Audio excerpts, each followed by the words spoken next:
ফেনীতে আমদানি নির্ভর ফলের দামে কিছুটা অস্বস্তি থাকলেও তুলনামূলক দাম কম হওয়ায় স্বস্তি ফিরেছে দেশীয় ফলে।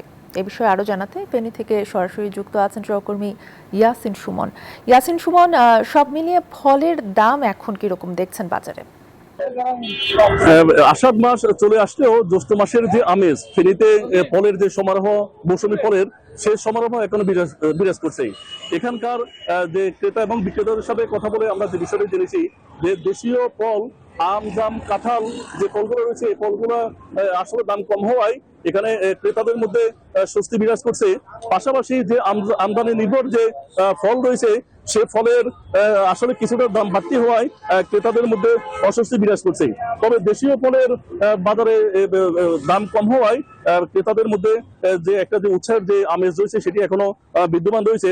আমরা আজকে সকালে ফেনীর সর্ববৃহৎ যে ফলের আড়ত মহিফারে যেটি রয়েছে সেখানে আমরা বিক্রেতাদের সাথে কথা বলে যেটা জেনেছি সেটি হচ্ছে যে রাজশাহীর যে আম্রপালি সেটি পাইকারি দরে বিক্রি হচ্ছে 50 থেকে 60 টাকা এবং এই আমটি খুচরা বাজার বিক্রি হচ্ছে 70 থেকে 80 টাকা, কোথাও কোথাও সেটা 90 টাকা বিক্রি হচ্ছে। পাহাড়ি যে আম্রপালি রয়েছে সেটা 50 থেকে 55 টাকায় পাইকারি বিক্রি হচ্ছে ফেনীতে, সেটি খুচরা বাজারে বিক্রি হচ্ছে 70 থেকে 80 টাকা। বাড়ি সাইড যে যে ফল রয়েছে সেটিও 70 থেকে 80 টাকায় বিক্রি হচ্ছে। মোট কথা হচ্ছে যে ফেনীর যে ফলের যে এখানে যে আমের সেটি বিদ্যমান রয়েছে, দাম কিছুটা কম হওয়ায়। তো আমার কাছে এ ছিল ফেনী থেকে ফলের আমলের সর্বশেষ।